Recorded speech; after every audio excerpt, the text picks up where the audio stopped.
হর মহাদেব। মানে সোমনাথ কথাটা শুনলেই মনে হয় যেন শিবের মন্দির। শিবের মন্দির না, এই দরবার স্কয়ার। এই দরবার স্কয়ার 2015 সালে যে ভূমিকম্প হয়েছিল তখন কিন্তু এই বুদ্ধ স্তূপা ঢোকার জন্য ইন্ডিয়ান বা নেপালি এনাদের জন্য 100 টাকা। হ্যালো বন্ধুরা, সবাই কেমন আছেন? আশা করি ভালোই আছেন। আমি এই ভিডিওতে নেপালের কাঠমান্ডুর কিছু সাইট সিন আপনাদেরকে ঘুরে দেখাবো। সকালে প্রথমে পশুপতি মন্দির দর্শন করে তারপর বাসে করে বৌদ্ধনাথ স্তূপা পৌঁছে ওখান থেকে আরেকটি বাস ধরে দরবার স্কয়ার দেখে একটি ক্যাব বুক করে পৌঁছে গেলাম শম্ভুনাথ মন্দির। আপনারা চাইলে আমার মতো বাসে করে বা পাঠাও অ্যাপ থেকে ক্যাব বুক করে এই সাইট সিন করতে পারেন।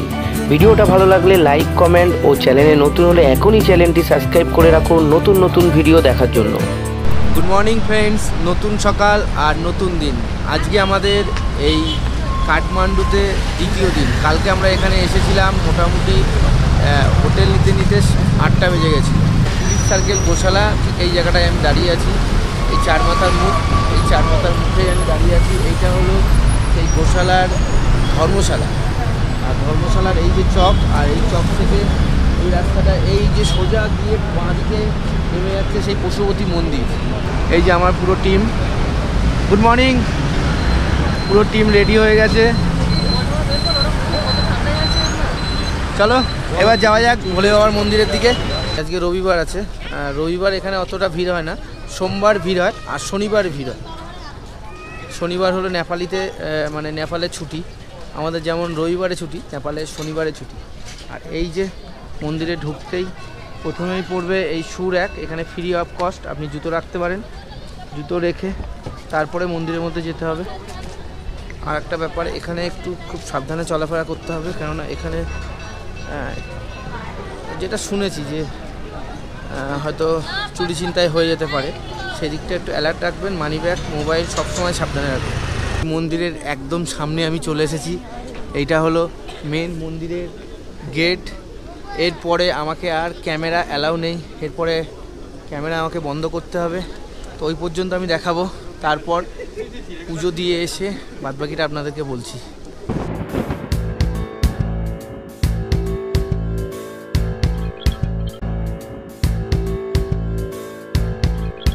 হর হর মহাদেব।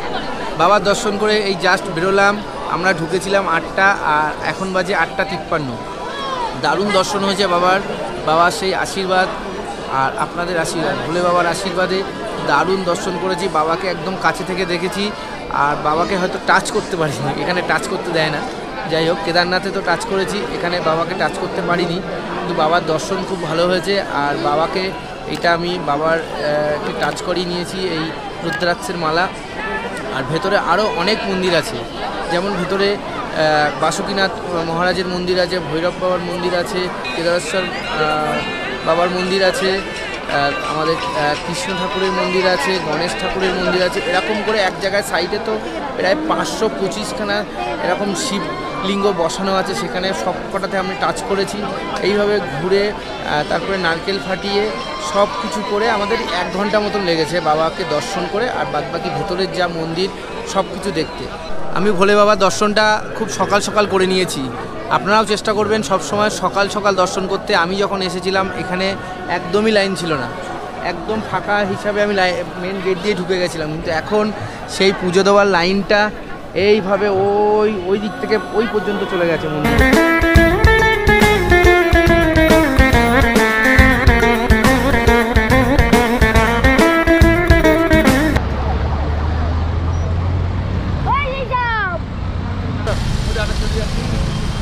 নেপালে যখনই রাস্তা ক্রস করবেন সবসময় জেব্রা ক্রসিং ধরেই পার করবেন।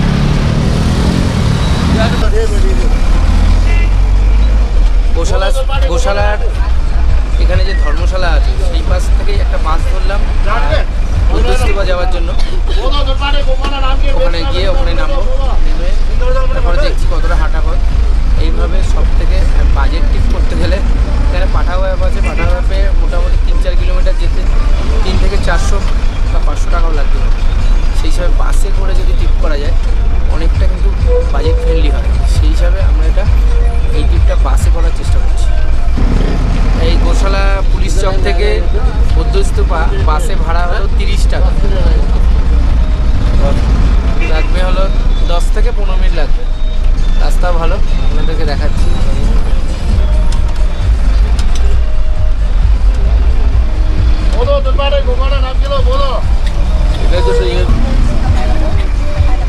আমরা এখন বিদেশের যে বাস, সেই বাসে চলছি। কিষান, নেপালে বাসে চড়ে কেমন লাগছে?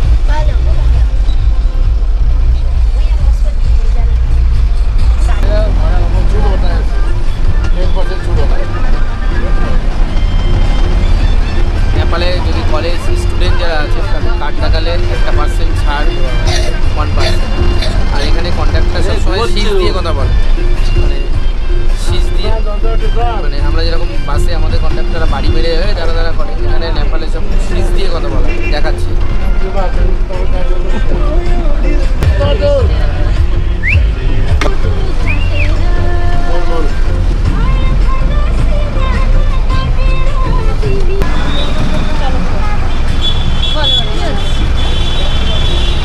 আরে তিশান নামো। বাস থেকে নেমে গেলাম সেই বুদ্ধ স্তূপা দেখার জন্য। এবার আমরা সামনে একটু বাস থেকে নামিয়ে দিলে একটু দূরে ওই সামনে হলো বুদ্ধ স্তূপা, ওখানে হেঁটেই চলে যাবো।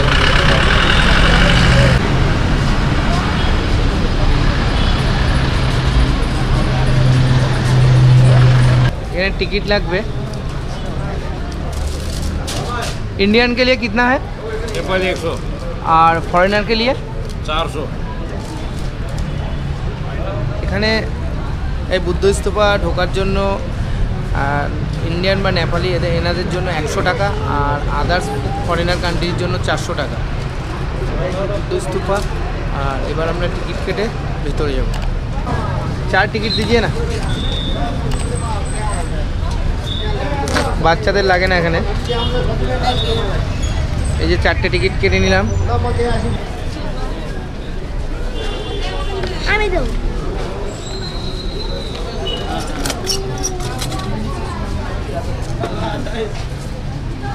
চেকিং হয়ে গেল। চেকিং করে সাথে একটা বুদ্ধ স্তূপা একটা বই দিয়েছে, ওর মধ্যে সব কিছু লেখা আছে।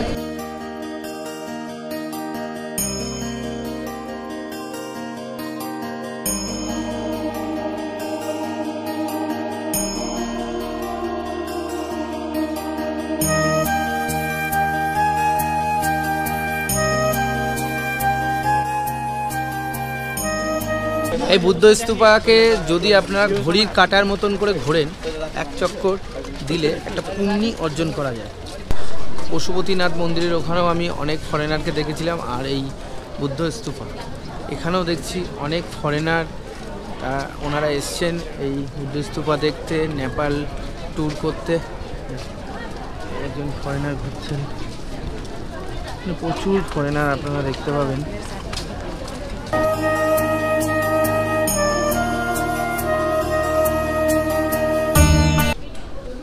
হাফ সার্কেল হয়ে গেল, মানে হাফ পূর্ণ অর্জন করে ফেলেছি। আর আরেকটু বাকি, ফুল হয়ে যাবে, তাহলে ফুল পূর্ণ হয়ে যাবে। ফুল পূর্ণ অর্জন করে নেব।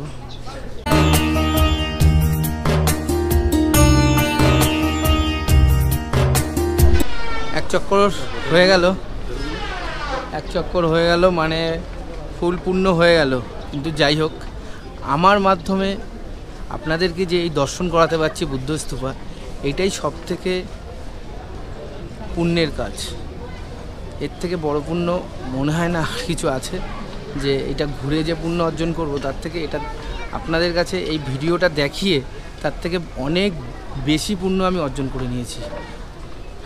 যাই হোক, সে পুণ্য কি অপুণ্য ওসবের কথা বাদ দিয়ে আপনারা দেখুন ভিডিওটা, ভালো লাগবে। আর যখন নেপালে আসবেন এই বুদ্ধ স্তূপা অবশ্যই আসবেন আর ঘুরে দেখবেন। জায়গাটা খুবই দারুণ। এখানেও অনেক হোটেল আছে, আপনারা চাইলে এর আশপাশেও থাকতে পারেন।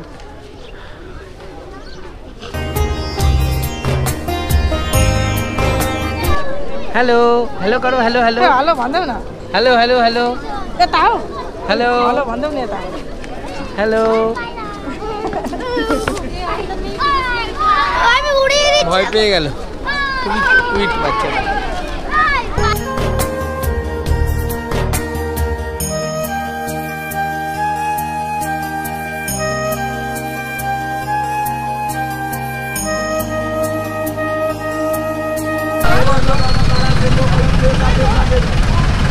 এই বাসটা করে আমরা যাবো এখন দরবার স্কয়ার।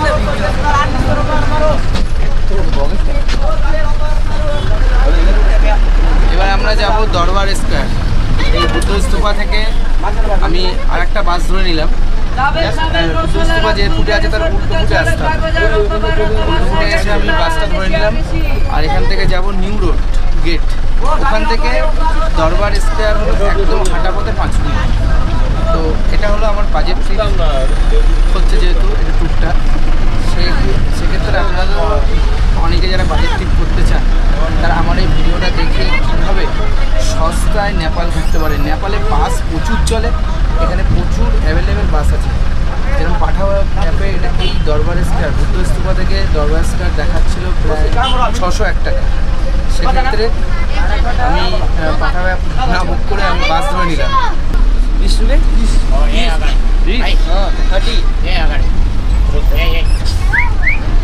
বুদ্ধ স্তূপা থেকে নিউ রোড গেট হলো 30 টাকা ভাড়া। যাই ওখানে গিয়ে নেমে তারপরে ওখান থেকে কীভাবে সেই দরবার স্কয়ার পৌঁছাতে হয় সেটা আপনাদের দেখাবো। এটা সেই গোশালা, আমরা যেখানে আসি এটা সেই গোশালা। সেই 4 মাথা থেকে আমরা এবার ডান দিকে যাচ্ছি, রাস্তা এটাই যাচ্ছি সোজা দরবার স্কয়ারের দিকে। বাস থেকে নামলাম এই কাঠমান্ডু মল। এই কাঠমান্ডু মলের সামনে আমাদেরকে বাস থেকে নামিয়ে দিল, আর সামনে গিয়ে ওই যে একটা ওভারব্রিজ আছে ওটাকে টপকিয়েই আমরা যাব। ওখান থেকে আর 5 মিনিট হাঁটা পথ আছে সেই দরবার স্কয়ার। দরবার স্কয়ারের একদম নিয়ার হলো সৈনিক কল্যাণকারী ভবন। এর সামনে দিয়েই এই হলো দরবার স্কয়ারের যে একটা গেট টাইপের আছে এখান থেকে। আর এখান থেকে আর হাঁটা এই গেট থেকে হাঁটা পথ হলো একদম ঘড়ি ধরে, যেটা আমার নেটে দেখাচ্ছে 8 মিনিট। তো 8 মিনিট হাঁটাই যায় একদম সামনেই। এখানে বড্ড এই জায়গাটা গেঞ্জি আছে, এটা মেন কাঠমান্ডু।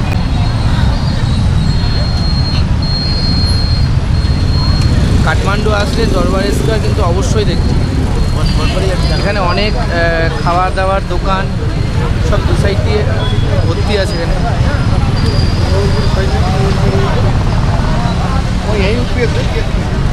প্রচুর সব আছে এখানে দু সাইড দিয়ে।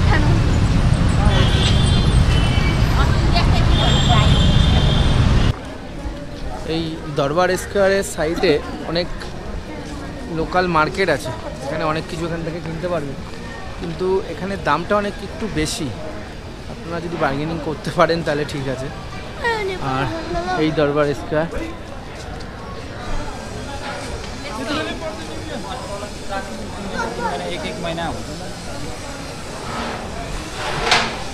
এই দরবার স্কয়ার 2015 সালে যে ভূমিকম্প হয়েছিল তখন কিন্তু এই দরবার স্কয়ারের অনেকটাই ক্ষতি হয়েছে, সেটা আপনাদেরকে দেখাচ্ছি। এই দরবার স্কয়ারের দেয়ালে একদম মানে খুঁটি, লোহার খুঁটি দিয়ে সেটাকে দাঁড় করিয়ে রাখা হয়েছে যাতে পড়ে না যায়, সেটাও আপনাদেরকে দেখাচ্ছি। এটাই সেই বিল্ডিংটা যেটা 2015 সালের ভূমিকম্পে ক্ষতি হয়ে গেছিলো সবথেকে বেশি। তো কীভাবে এগুলোকে দাঁড় করিয়ে রাখা হয়েছে জাস্ট এই বিল্ডিংয়ে এখন কেউ থাকে না, জাস্ট বিল্ডিংটাকে ঠেকো দিয়ে কাঠের যে কাঠ দিয়ে ঠেকনো দিয়ে বিল্ডিংটাকে জাস্ট দাঁড় করিয়ে রাখা হয়েছে, জাস্ট দেখানোর জন্য। জানি না কোন দিন হয়তো হুড়মুড়িয়ে ভেঙেও পড়তে পারে, আর এরপর হয়তো যারা আসবে তারা এটা নাও দেখতে হতে পারে, হয়তো দেখতে পাবে না এটাই। আর এইটা পুরো দরবার স্কয়ারের এরিয়া। এই কাঠমান্ডু দরবার স্কয়ারের আরেকটি নাম হলো হনুমান ধোকার দরবার স্কয়ার। এখানে ধোকা কথাটার অর্থ হলো ডোরওয়ে। 1200 শতক থেকে শুরু করে 1768 সাল অবধি নেপালের রাজত্ব করেছিলেন মাল্য রাজারা। তারপর 1768 থেকে পৃথ্বীনারায়ণ ঝা প্রতিষ্ঠা করেন শাহ ডাইনেস্টিক। মাল্য রাজাদের সময় থেকে কালে কালে গড়ে উঠেছে এই দরবার স্কোয়ার। পরবর্তীতে শাহ রাজারা এর পরিবর্তন ও উন্নয়ন করেন। মাল্য ও শাহ আমলে এই দরবার স্কোয়ার থেকে রাজকার্য পরিচালনা করা হতো। বিভিন্ন মন্দির, দরবার হল, রাজমহল সব নিয়ে দরবার স্কোয়ার ছিল রাজধানীর প্রধান কেন্দ্র। এটা আকাশ ভৈরবের মন্দির।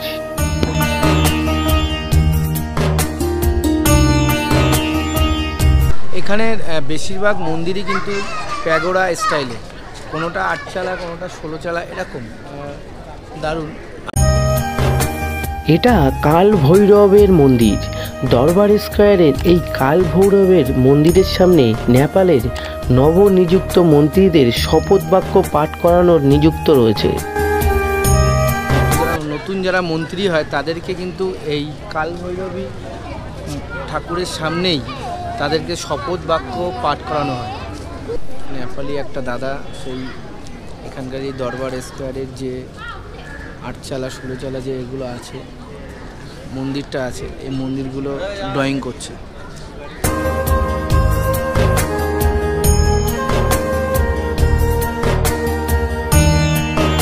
এই দরবার স্কোয়ারের প্রত্যেকটা মন্দিরের কাঠের কাজ কিন্তু দেখার মতো, দারুণ দারুণ।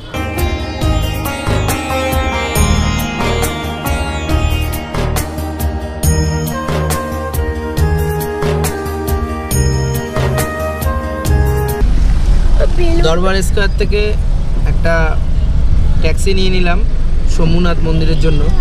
তো দাদা বলছিল 500 টাকা, তো আমার অনেক বার্গেনিং করে 400 টাকায় হয়ে গেল।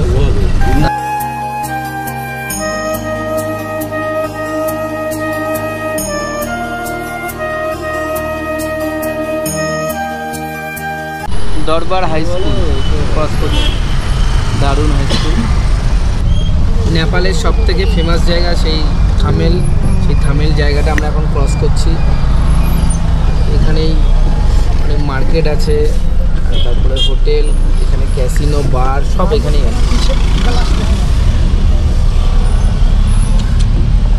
সেই থামেল মার্ক ক্রস করছি।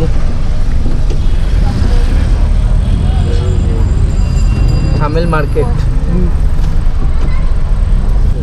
पर जाएगा तो आपने अब रात की बत्ती बलेगा ना। हाँ पूरा काठमांडू का तो अच्छा दिखाएगा। अच्छा अच्छा, मैंने जब पूरा काठमांडू दिखाएगा ना। काठमांडू उधर से देख पाएंगे ना।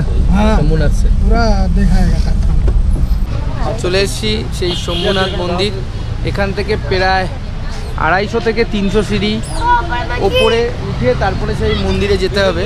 তো সেইটা যাচ্ছি এবার। মোটামুটি 200 থেকে 250 তো হবেই। ওই যে ওপরে উঠতে হবে, আস্তে আস্তে উঠবেন। এখানে বেশি তাড়াহুড়ো করবেন না, কেন তাড়াহুড়ো করে উঠলে হাঁপ লেগে যাবে। জন্য চেষ্টা করবেন সবসময় আস্তে আস্তে উঠতে। আর উপর থেকে পুরো কাঠমান্ডু শহরটাকে ভালোভাবে দেখা যায়, তো সেটাও দেখব। তিশান টার্গেট করছে তোকে। এই সোমনাথ টেম্পলের আর একটা নাম হলো মানকি টেম্পল।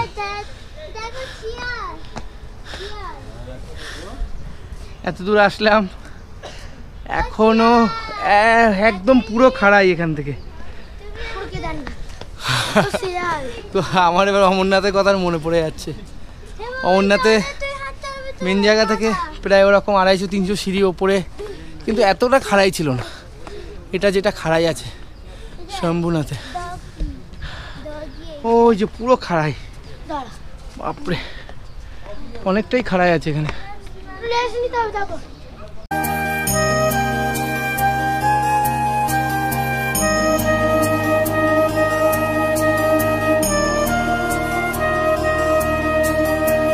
প্রচণ্ড খাড়াই।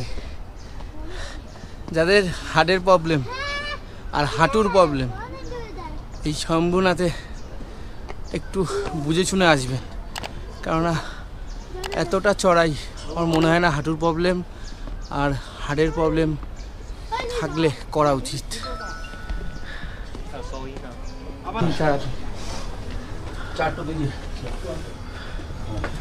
এই শম্ভুনাথ মন্দিরে টিকিট ইন্ডিয়ার জন্য 50 টাকা আর আদার্স কান্ট্রি হলো 200 টাকা। তো আমরা টিকিট কেটে নিচ্ছি, টিকিট কেটে নিয়েছি শম্ভুনাথে 50 টাকা করে। সব হাঁপিয়ে গেছে, এখন রিল্যাক্স। আমাদের সবার মধ্যে তিশান ফার্স্ট হয়ে গেল, ফার্স্ট উঠেছে তিশান আর তিশানের মা হয়ে গেল সেকেন্ড, ট্যাং ট্যাং ট্যাং ট্যাং ট্যাং। আর আমি থার্ড পজিশন। ও বাবা, থার্ডে শৈশব হয়ে গেল, আমি ফোর্থে হয়ে গেলাম।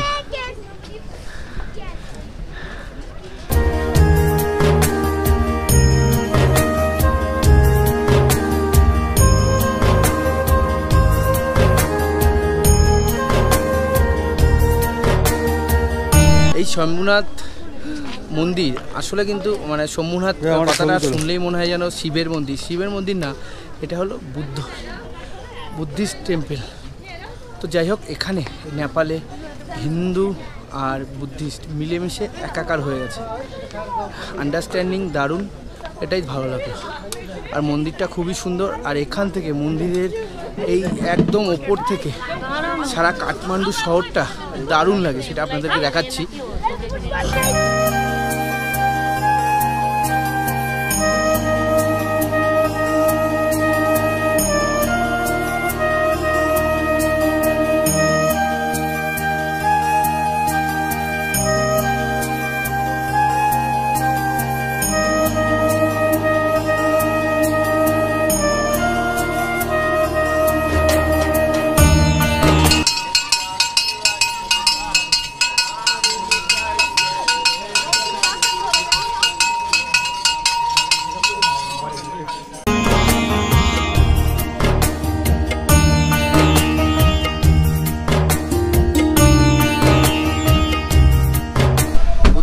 দেখে ওখান থেকে সোজা একটু মানে 5 থেকে 7 মিনিট হাঁটা পথে হলো রিং রোড।